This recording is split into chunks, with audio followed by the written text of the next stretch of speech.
Hello friends, welcome to ACS, your education mentor. Friends, like today is 1st of February, 1 फरवरी हो गई है यहाँ से एंड ऑल द स्टूडेंट्स जो अपना यूजी का एग्ज़ाम देने जा रहे हो आप लोग नीट यूजी का, यहाँ से लगभग अगर हम देखते हैं एक एवरेज में like February, March and then April, तो 3 महीने रह गए यहाँ से ऑलमोस्ट हमारे एग्ज़ाम के लिए। सो ऐसे में क्यूरियोसिटी मन के अंदर आती है कि like actual what will be the level of paper, किस तरह का पेपर आएगा हमारे सामने इन द ईयर 2019, तो कैसा होगा पेपर। बिकॉज स्टूडेंट्स मैक्सिमम सभी की बातें सुन रहे हैं, प्रिपरेशन कर रहे हैं, सभी स्टूडेंट अपने हिसाब से, कोई कोचिंग के में पढ़ रहा है, कोई सेल्फ स्टडी कर रहा है, कोई ऑनलाइन एजुकेशन ले रहा है। आपके पास डिफरेंट सोर्सेज हैं लाइक इंफॉर्मेशन के और एजुकेशन के, तो उस हिसाब से आप लोग अपनी प्रिपरेशन कर रहे हो। बट बेसिकली एक यहाँ पे एक क्वेश्चन हमको सताता है कि लाइक किस टाइप का पेपर होगा इन द ईयर 2019, तो उसको थोड़ा समझने की कोशिश करते हैं सेशन में। लाइक अगर आप यहाँ से देखोगे तो जो कुछ मेजर एग्ज़ाम है जो आपसे मिलते जुलते हैं वो अभी हो चुके हैं। जैसे फर्स्ट टाइम आपका ये national test agency NTA exam conduct करा रहा है नीट यूजी का इंडिया के अंदर। तो NTA ने इससे पहले एक एग्ज़ाम कंडक्ट करा चुका है ऑलरेडी इंजीनियरिंग वाले स्टूडेंट्स का, JEE का एग्ज़ाम। तो फर्स्ट टाइम एग्ज़ाम कंडक्ट कराया था NTA ने, बट अगर हम उस JEE का क्वेश्चन पेपर का लेवल देखते हैं तो ऐसा कुछ सरप्राइजिंग फैक्टर नहीं आया मार्केट में कि पेपर इस बार बहुत ज़्यादा इजी आया था, कि बहुत ऊपर कट ऑफ जंप हो गया, या पेपर ऐसा बहुत ज़्यादा टफ आया था। NTA ने पहले ही साल में आते ही इंट्रोड्यूस होते ही जो पहला एग्ज़ाम कंडक्ट कराया वो एक लाइक मीडियोकर टाइप का पेपर रहा था, एक मिडिल क्लास में था, एक मॉडरेट लेवल का पेपर था, जिसमें क्वेश्चन पे ज़्यादा टफ आया ना ज़्यादा इजी आया। और अभी लाइक कल रिज़ल्ट आ गया नीट PG का, तो आप लोग नीट यूजी के स्टूडेंट हैं, आपसे पहले जो है नीट PG का एग्ज़ाम होता है, नीट PG का भी एग्ज़ाम हो गया और रिज़ल्ट आ गया। और इसका भी जो रिज़ल्ट आया है नीट PG का, इसको भी देखते हुए ही है कि लाइक पिछले साल से ज़्यादा कट ऑफ ऊपर गई है, ज़्यादा कट ऑफ ऊपर गई। इसको थोड़ा समझने की कोशिश कीजिए, इससे परेशान मत होइएगा। लाइक अगर पेपर थोड़ा सा इजी होता है तभी कट ऑफ ऊपर जाती है, जब भी पेपर टाइट होता है तो टफ होता है तो कट ऑफ नीचे आती है। जैसे आपका नीट यूजी का एग्ज़ाम हुआ था लास्ट ईयर 2018 के अंदर, तो उसमें फिजिक्स का जो सेक्शन था वो थोड़ा सा स्टूडेंट्स ने क्लेम किया कि थोड़ा सा दैट वॉज टाइट, थोड़ा सा टफ है, ट्रिकी है, ज़्यादा इन्वॉल्वमेंट है, जिसकी वजह से कट ऑफ लास्ट ईयर थोड़ी नीचे आई थी। 2017 में अगर आप देखोगे नीट यूजी का, तो cut off was quite high. उस टाइम थोड़ा सा पेपर का लेवल नीचे था तो कट ऑफ काफ़ी ऊपर थे। 2000 लास्ट ईयर पे कट ऑफ थोड़ा सा नीचे की तरफ फॉल किया था। तो इन सब चीज़ों को, ये सब डाटा को थोड़ा सा फिल्टर करते हैं तो इससे हमको क्या समझ में आता है कि पेपर को लेकर ज़्यादा घबराने की ज़रूरत नहीं है। ऐसा नहीं है कोई कुछ सरप्राइजिंग पेपर आ जाएगा, बहुत टफ पेपर आ जाएगा। Paper will be a ordinary paper, और ऐसा भी नहीं कि पेपर इतना ईजी आ जाएगा कि anybody can do a magic in the examination hall. तो पेपर ऐसा भी नहीं है कि बहुत ईजी आने वाला है। सो पेपर का जो लेवल है that will be something on the middle side, ठीक है, बीच में ही रहने वाला है, एक मॉडरेट लेवल का पेपर रहने वाला है। और ऐसा लाइक हमारे माइंड के अंदर, ब्रेन के अंदर ये क्वेश्चन तभी अराइज होता है कि पेपर टफ होगा। अगर कोई ऐसा बंदा सोच रहा है कि पेपर टफ होगा, तो वो एक अंदर का हमारा डर ही रहता है जो हमको सताता है कि लाइक पेपर टफ होगा। जो बच्चा कायदे से प्रिपेयर कर रहा है, जिसने अभी से क्वेश्चन प्रिपरेशन स्टार्ट की 1 महीने पहले से करी है, तो उसको ये डर सताता है, तो वो एक वाजिब सी बात है। बट लाइक वो स्टूडेंट्स जो लगातार एक प्रिपरेशन में चल रहे हैं, कंटिन्यूएशन में चल रहे हैं, तो उनके लिए टाइम नहीं है सोचने का कि टफ होगा कि ईजी होगा। तो जिसकी प्रिपरेशन बिल्कुल साउंड है, एक्यूरेट है, टाइम टू टाइम है, अपडेटेड है, तो और जिसकी क्लैरिटी ऑफ थॉट्स बिल्कुल साउंड है, क्लियर है, तो उसके लिए पेपर टफ हो या ईजी है that is not a big question. But हाँ, एक मेजॉरिटी है, बिकॉज इंडिया का लगभग 1% पॉपुलेशन ने फिल किया है इस फॉर्म को। 15 लाख बच्चे हो गए तो 1% पॉपुलेशन हो गई हमारी कंट्री की। तो हर लेवल का बच्चा है इसमें।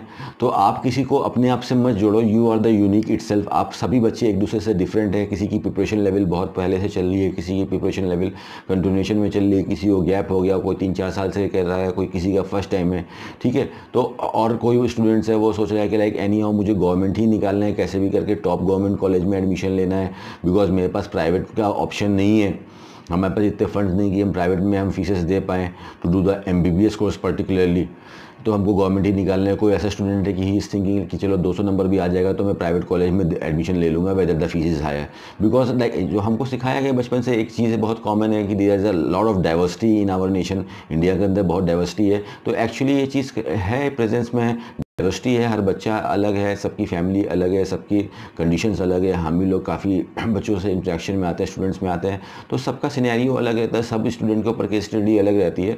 सो don't like messy up with all this thing. ये सब चीज़ का दिमाग में ज़्यादा फितूर मत लेके आएँ तो ज़्यादा बेहतर होगा आप लोग के लिए। अभी ये जो बचे हुए 90 डेज़ हैं, बिकॉज अभी जो पीजी का रिज़ल्ट आ गया, तो अब पीजी वाले बच्चे कुछ भी सोचते रह जाएं। अब जिनका नहीं हुआ वो ये सोच रहे हैं कि क्या गलतियां करी थी, और जिनका हो गया है तो अब वो सोच रहे हैं कि अब हमें स्कोर पे हमको कौन सा कॉलेज में एडमिशन मिलेगा, क्या है मुझे आगे करना है।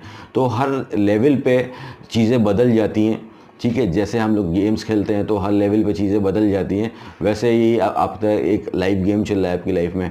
क्लास 10 में चीज़ें अलग थी, क्लास 12 में चीज़ें अलग थी, और अभी नीट का एग्ज़ाम है तो चीज़ें अलग हैं। तो एग्ज़ाम को एक रूटीन लाइफ में करिए। लाइक आपको पता है कि बचे हुए 90 दिन में अगर आप चाहो तो चीज़ों को यहाँ से बदल सकते हो विद योर डेडिकेटेड एफर्ट्स। अगर आप इसमें लगा देते हो, 90 डेज़ आर बहुत होते हैं 90 दिन, ठीक है। बट ये करता है कि लाइक अगर हम फोर्स लगा रहे हैं कोई चीज़ के ऊपर, तो बस हम फोर्स लगा रहे हैं कि I am giving my everything in this thing. तो अभी बचे हुए दिन में दुनिया बहुत बड़ी है, this a huge market in this thing. बहुत सी चीज़ें हैं इस दुनिया में, बहुत सी चीज़ें हमको अट्रैक्ट करती हैं अपनी तरफ, बहुत सी चीज़ों के हम एडिक्टेड हो गए जो रेगुलर लाइफ में करते रहते हैं। तो उन एडिक्शन की तरफ ना झुक के और बाकी सब चीज़ों को, ग्लैमर को, ये सब चीज़ों को ना देखते हुए अगर हम सारी फोर्स एक ही गो में लगा देते हैं, तो लास्ट में एग्ज़ाम होने के बाद ज़्यादा आपको प्रॉब्लम नहीं होगी, और जो आपका विज़न है उसको आप इजीली अचीव कर लोगे। सो ये जो पेपर का, इसमें ज़्यादा घबराने की बात नहीं है कि like the paper will be very tough in the year 2019 और it is going to be a easy one. Easy one तो ऐसे कोई सोचता नहीं है, बहुत ही माइनॉरिटी से बच्चे हैं जो सोचते हैं, बहुत ही मिनिमम से बच्चे हैं, बट मेजोरिटी के अंदर के पेपर ऐसा कुछ ना हो। तो don't you waste your time in thinking like paper का लेवल क्या होगा। ये सारा डाटा भी आपके सामने आ गया। जैसे हम जेई को देखते हैं, का पैटर्न देखते हैं, या इसको आप देखते हैं, पीजी का पैटर्न देखते हैं। सो पेपर एक एवरेज ही पेपर होने वाला है। कट ऑफ ऊपर जाएंगी, अगर पेपर थोड़ा सा भी इजी आता है तो कट ऑफ ऊपर जाएंगे। और वैसे भी एनटीए ने स्टार्टिंग में बोला था, एजुकेशन मिनिस्टर ने बोला था कि this year we will make the paper scientific. तो इससे आपको घबराइए नहीं, कोई भी एक नया वर्ड आ जाता है तो हम घबरा जाते हैं। साइंस का पेपर है तो साइंटिफिक ही बनेगा, सीधी सी बात है, ठीक है। साइंस से जो भी चीज़ बाहर निकल के आपके ग्रो करेगी, that will be scientific also. आप लोग डॉक्टर बन के जो रिसर्च करते हो, you are doing the surgery and everything, that is also the part of scientific, ठीक है। उसको कोई इस चीज़ से मत जोड़िए। बस साइंटिफिक का मतलब ये होता है कि हाँ, वहाँ पे तर्क बहुत ज़्यादा होता है, लॉजिक बहुत ज़्यादा होता है, क्वेश्चन ज़्यादा होते हैं। तो इस तरह से अपने चीज़ों को समझिए। इसीलिए आप लोग के जो टीचर्स होते हैं, जो मेंटर्स होते हैं, आपको समझाते हैं कि ये जो आपकी एजुकेशन है, जो जिस लेवल पे अभी आप प्रिपेयर कर रहे हो नीट यूजी के लेवल पे, तो ये वो लेवल नहीं है जहाँ पे हम we just have to read and learn, ठीक है। रीड एंड लर्न का मतलब क्या होता है कि पढ़ना है और याद करना है। यहाँ पे कुछ याद करने वाला है ही नहीं। Here we have to read and understand only. यहाँ पे कॉन्सेप्ट समझने हैं, फॉर्मूला समझना है, ठीक है। That is the formula of the universal formulas है सब आपके सामने, फिजिक्स का, केमिस्ट्री का, बायोलॉजी का। उसी हिसाब से आपकी एनाटॉमी, मेरी एनाटॉमी, पूरे प्लानट की एनाटॉमी है। तो चीज़ों का कॉन्सेप्ट को समझिए, चीज़ों पे जाइए। अगर कुछ ऐसे स्टूडेंट्स हैं जो देख रहे हैं कि लाइक मुझे गवर्नमेंट कॉलेज ही निकालना है, इतने बचे हुए दिन में पॉसिबल नहीं, तो रश करने से कोई फ़ायदा नहीं है। लगातार भागने से चीज़ों को समझना तो पड़ेगा। ज़्यादा 5 बार पढ़ लेने से, 10 बार पढ़ लेने से कोई प्रॉब्लम सॉल्व होने वाली नहीं है, जब तक आप चीज़ों को सही से कॉन्सेप्ट को अपने माइंड में नहीं बैठाते हो। तो आप उसमें चीज़ें तो बड़ा सोचिए थोड़ा सा। आपका विज़न ये है तो नहीं है 2019 में, तो मैं 2020 के हिसाब से तैयारी कर रहा हूँ, लेकिन मैं एग्ज़ाम देने जाऊँगा तो मैं पूरी प्रिपरेशन से जाऊँगा, ठीक है। तो इन बचे हुए चीज़ों को थोड़ा सा सेंसिबल पार्ट से करिए, और बचे हुए जो टाइम है उसको थोड़ा सा इस हिसाब से यूटिलाइज़ कीजिए कि आपके हर टाइम एक कॉन्शियसनेस होनी चाहिए माइंड के अंदर कि मैं अभी ये काम जो कर रहा हूँ, कुछ भी काम कर रहे हो आप, ये जो मैं आपका काम कर रहा हूँ, इसका जो रिजल्ट मिलेगा, जो इम्पैक्ट मिलेगा, ठीक है, तो क्या इसका कुछ पोर्शन हमारे एग्जामिनेशन हॉल में उन 3 घंटे में मदद करने वाला है। अगर ये चीज़ को आप समझ गए तो फिर आपका वो जो झुकाव रहता है, that will be towards your subjects only. So this 3 months is going to change your life. आपको पूरी लाइफ इसके ऊपर डिपेंड करती है। तो आप खुद इतने बड़े हो गए हो, सेंसिबल हो कि आप अच्छी तरह समझ सकते हो that how to utilize this golden 3 months, this precious 90 days जो अभी इस 90 दिन में मैं करूँगा। ऐसा होता है, लाइक लक होता है, नसीब होता है, ऑल दिस चीज़ को भी भूल के जो मैं करूँगा, जो आउटपुट मैं डालूंगा एग्जामिनेशन हॉल में, वो मुझे मिलेगा। और आउटपुट डालने से ज़्यादा मोटिवेट और बम्प अप मत होइए, बी चिल्ड। नॉर्मली आप इसे समझिए, जितना मैं कॉन्सेप्ट समझूंगा, क्वेश्चन जो मैं करके गया हूँ वैसे ही होंगे, बस ऊपर से डाटा चेंज हो जाएगा, कॉन्सेप्ट वही लगेगा। तो जितना हम कॉन्सेप्चुअल पढ़ते हैं वो सब कीजिए। अपना सिलेबस कवर नहीं हुआ है तो सिलेबस को कवर कीजिए, लेकिन मैक्सिमम जो है आप लाइक MCQ सॉल्व किए, क्वेश्चन पेपर सॉल्व किए, बिकॉज प्रैक्टिस जितनी ज़्यादा करोगे आपका जो फेयर फैक्टर है वो भी डाउन साइड में जाएगा। आप एग्जामिनेशन हॉल में जाने से जब जाओगे एक पेपर को देखोगे तो उससे पहले आपने उस पेपर को 50 बार सॉल्व कर रखा होगा, तो वो थोड़ा सा जो एक हेजिटेशन होता है पेपर से पहले जो मुलाकात होती है वो कई बार आपकी मुलाकात हो चुकी होगी और आप एक ईजी लोगे। So don't take a paper that will is going to be very tough. जैसा कि हमारा प्रेडिक्शन है, जिस हिसाब से मैं लाइक हम लोग अपनी रिसर्च करते हैं ACS में, सो हमारी रिसर्च यही बताती है that paper is going to be a mediocre level paper, एक मिडिल टाइप का पेपर आएगा, कट ऑफ थोड़ी सी हल्की स्लाइटली ऊपर ही जा सकती है। पेपर ईजी आएगा तो सबके लिए ईजी आता है, तो ऊपर के जो बच्चे रहेंगे ना, जो टॉप स्टूडेंट्स भी उनके लिए तो इन्जॉयमेंट रहेगा, बट जो नीचे वाले बच्चे रहेंगे उनके लिए थोड़ा सा ट्रिकी हो जाता है, जिनका लोअर स्कोर आता है 200, 180, 190 वाला, कि उनके पास चांसेस नहीं बचती है, बिकॉज 20 के सेगमेंट में ज़्यादा बच्चे आते हैं। लोड आया है किसी में, जैसे साइंस ही हमको सिखाती है, फिजिक्स आती है, तो प्रेशर ऊपर तरफ से अगर रिलीज़ हो रहा है तो नीचे की तरफ ज़्यादा आ जाएगा। तो ये सब चीज़ें होती हैं। सो दिस 3 मंथ्स ये सब चीज़ें के लिए हैं जो इस हिसाब से सोचते हैं। बाकी अगर इससे आपने कुछ समझा तो this 3 months is your golden time which can change your entire like system of your like examination. So बाद में एनालिसिस करने से अच्छा पहले ही एनालिसिस कर लो जितनी जल्दी कर सकते हैं, वरना एग्जाम के बाद तो हर साल लाखों बच्चे एनालिसिस करते हैं। आप पहले एनालिसिस कर लो और इस 90 दिन में कुछ कमाल कर दो तो paper will be very easy.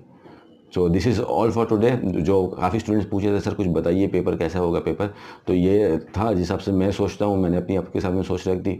आप उसको देखो, अगर इससे कुछ हो सकता है आपके अंदर चेंजेस तो do the best you can do in this 90 days। So all the very best from our side, Team ACS. Keep reading, keep understanding the things, and keep growing in your life.